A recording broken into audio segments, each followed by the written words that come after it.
They say if there's one stage in the Champions League that guarantees drama, it's the quarterfinals. The semifinals are often too tactical, the final too cautious, and the round of 16 still has teams that aren't quite up to the level. And once again, that saying held true. There were no shocking upsets, but the way things played out kept fans on the edge of their seats. Let's not waste time. Here are the 4 elite clubs that have punched their ticket to the Champions League semifinals. Paris Saint-Germain were the first to book their spot in the 2024-25 Champions League semifinals, and they did it in anything but smooth fashion. A wild night at Villa Park surely had PSG fans' hearts pounding through their chests during a chaotic second half. Things looked wrapped up after just 30 minutes, with PSG storming to a 2-0 lead on the road and taking a commanding 5-1 advantage on aggregate. Wingbacks Achraf Hakimi and Nuno Mendes wreaked havoc down the flanks, exploiting the space left by Aston Villa's high defensive line as they desperately chased goals. The opener came from a howler by Emiliano Martinez, while the second was a slick, end-to-end move finished with ice-cold precision into the far corner. But this is the Champions League safe is not in the vocabulary. Villa came roaring back after the break and turned the second half into a heart-stopper. John McGinn sparked hope just minutes into the second half. Then Leon Bailey squared it to Moussa Diaby to make it 5-4 on aggregate. From that point on, the game belonged to Villa.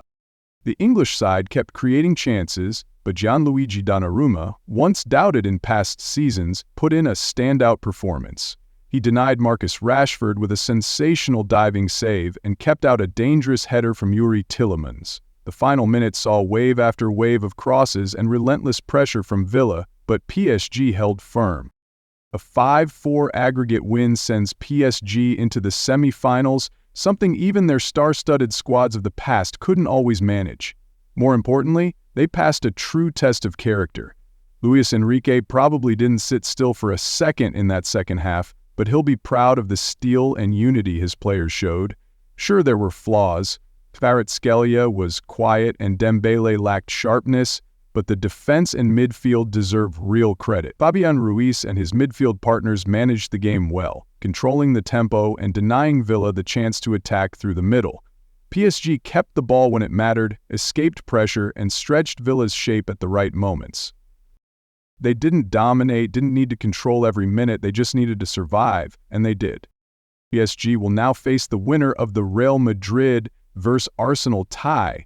After a 3-0 first-leg win, the Gunners were in the driver's seat, but everyone knows Real Madrid lives for comebacks. No Arsenal fan was sleeping easy.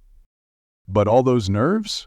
Arsenal erased them in emphatic fashion, silencing the Bernabeu and becoming the next team to advance to the 2024-25 Champions League semi-finals. A 5-1 aggregate demolition of the Spanish giants, sealed with a stunning win on Real's hallowed ground, left the Madrid faithful in disbelief. With a commanding 3-0 lead in their pocket, Arsenal entered the second leg composed, but fully aware of the chaos the Bernabeu can unleash. This place has seen miracles, but not tonight. This was Arsenal's night. Calm, ruthless, and cold-blooded like a seasoned assassin.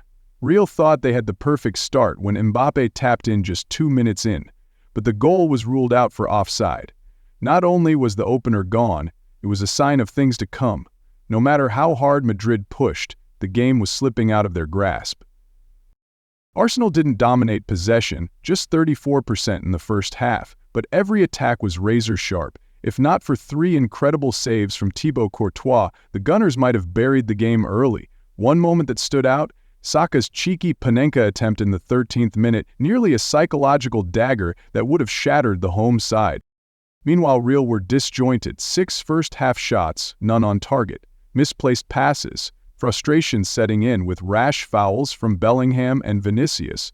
It all came to a head in the 65th minute when Saka, cool as ever, slotted home after a slick assist from Merino. 4-0 on aggregate, Bernabeu fell silent. Vinicius capitalized on a Saliba mistake in the 68th to pull one back, but that was all Madrid could muster. Pushing for a consolation, they left space behind, and Martinelli made them pay, slotting in a second after another Merino through ball.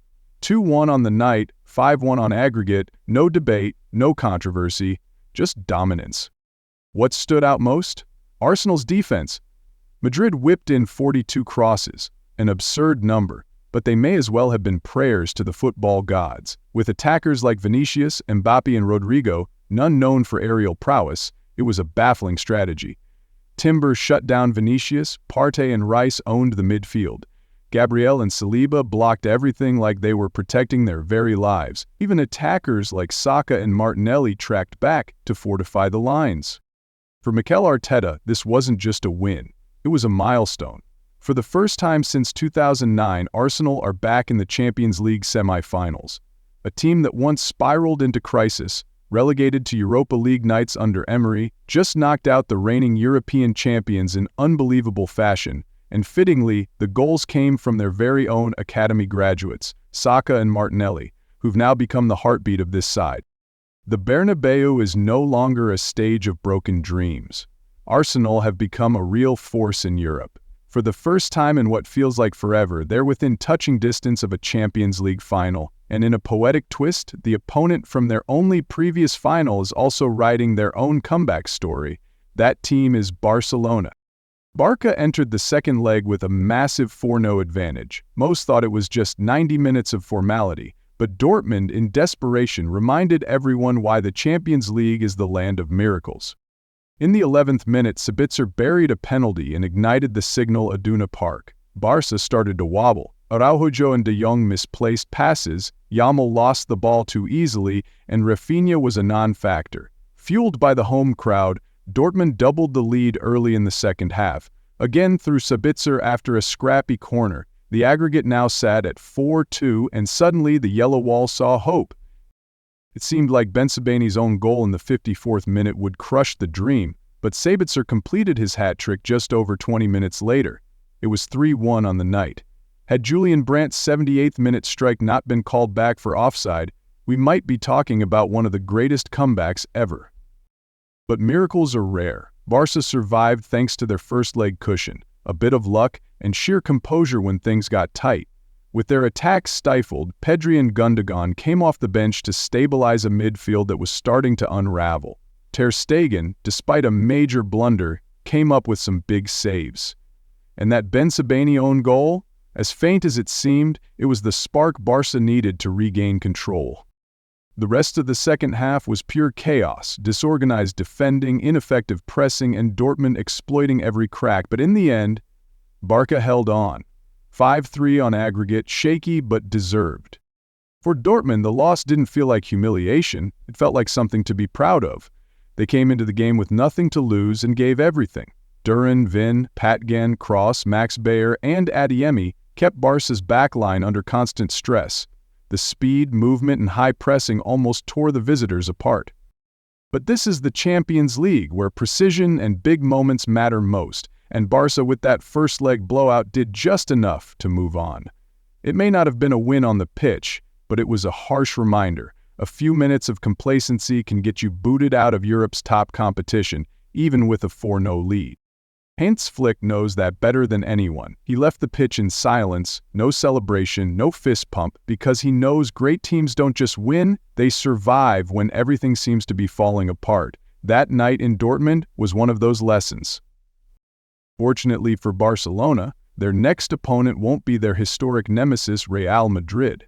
Hans Flick also avoids facing his old club again.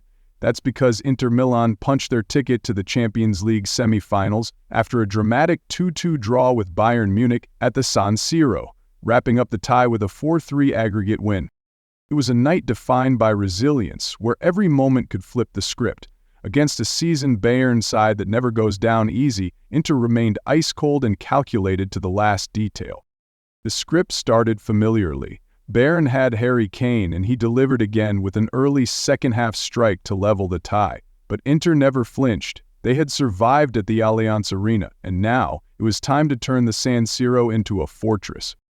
In the 52nd minute, Keane rifled a shot into the far corner after a slick 1-2 with Goretzka, his 11th goal of this Champions League campaign. Bayern stormed forward in waves, and for a moment, the momentum shifted. But just 6 minutes later, Lautaro Martinez, scoring in his 5th straight match, pounced on a loose ball from a corner to make it 3-2 for Inter.